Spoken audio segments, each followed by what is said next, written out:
Hendricken was really the first school I really wanted to go to and the only school. Once I visited at the open house, I knew that this was where I wanted to be. I saw that the community was like a brotherhood, and I want to be part of that. It's definitely a great opportunity just to do everything that you can do. Not telling my mother, I applied for an application to come to Hendricken. I entered all the information and we received it. And when she got it, she was like, "What's this?" And I was like, I kind of applied to Hendricken on my own. He knew in that moment, the first day he came home from camp, this is where I want to be. This is the person that I want to be. I want to be with these people in this environment. And we decided then that we would do whatever it took to get him here. Really, since I was 4 and my father passed, it's just been me and her in the same house. My father was a Catholic too, so he wanted me to really go to a Catholic school and keep that, just stay a Catholic and just stay on that path. And we knew this is where he really wanted to be, but I had no idea if we could ever accomplish that goal. Well, I didn't realize that the school offered scholarships. I had heard about financial aid, and I thought that I may be a candidate for that. At the very beginning of the process, I thought that there was absolutely no way we would be able to reach the number that we needed to get to. I work at Dunkin' Donuts, so it's kind of tough. I took him to work with me one time. I don't want him to live paycheck by paycheck. About 4 or 5 years ago, I fell and became disabled, and I could no longer work, which depleted my income considerably.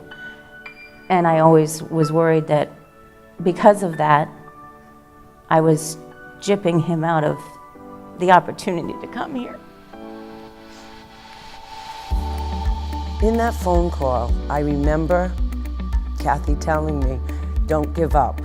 We have more out there for you." I think every time we would get another letter or another outreach from another department or another group, or he received the Brothers Scholarship, and all these different things started to piece together, and every single thing that came through, it felt like it was just that much more attainable. I wanted him to have this gift of being at Hendricken, but I knew because of my injuries and the lack of income that it might not happen. And we did receive the phone call for the scholarships.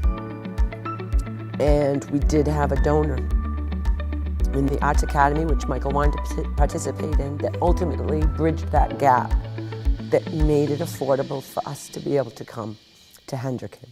He told me I won the scholarship, and my mind was just blown right there. So when I heard that, a lot of thoughts were going through my head, like, wow, I actually made it. Wow, my mom won't have to struggle as much to actually try and pay for it. It was like a heart attack. I got to the phone, he's like, "Alex got it." I'm like, "Are you kidding me?" Are you kidding me? I'm like, "Alex," I called everybody in my family, everybody. And every day we were both going, "Did we hear? Did we hear?" And then when Mr. Jackson called, I'm sure you heard screaming from our house a couple miles away. I couldn't believe that when he first came to me, when he was 12, in 6th grade, and told me he wanted to come here, that I could do anything to make it happen. It's amazing, and it still amazes me today. It finally hit me, like, wow. And then walking into the school, seeing the front doors with the name, it was just incredible. This year, I'm most proud of all the relationships I've made with all my friends. I really love the people that I'm with. They are legit my brothers, and I feel like I could do anything for them. They could do anything for me. I'm currently working on a documentary with a couple of my friends. It's just an experience that isn't really available anywhere else, which is amazing, especially the technology that we have.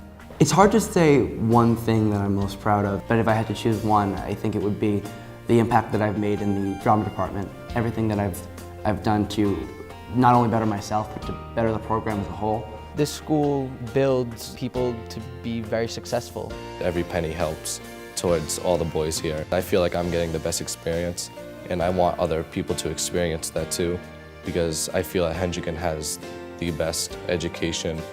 The gift of an education is a gift that will last a lifetime, and especially a Hendricken education is not only just academic, but also athletic, artistic, and spiritual. The gift we have been given, without their support for money for other kids, there could be another amazing kid like mine that would miss this opportunity to become a Hendricken man. And that means a lot to us, and I'm sure it would mean a lot to someone else's mom too. And not only will you get us a boy, a son, that you want to become a man and that want him to be successful, but you will get him to take advantage of the school because he wants it so bad. Without your contributions, there's no way someone like my son would have been able to come to the school. He wouldn't be able to realize the dreams that he's realized being here. He wouldn't have the opportunities that he's had both academically and within the arts. I'm hoping he gain a lot from here. Learn it. Bishop Hendricken, who's graduated from here, will open, like Mr. Jackson said, open him to a lot of college. And I think he's going to be prepared for the world. He's not going to go out of here and nervous as anything to go to college, because academically he's going to be ready, and they've embraced him here. I've seen him grow from little Matt when he was a little kid, and he's just become this young man that we are proud of every minute of every day. And I do believe the school has offered my son a chance for a better education, ultimately a better future, and the brotherhood he speaks of is going to benefit him for always.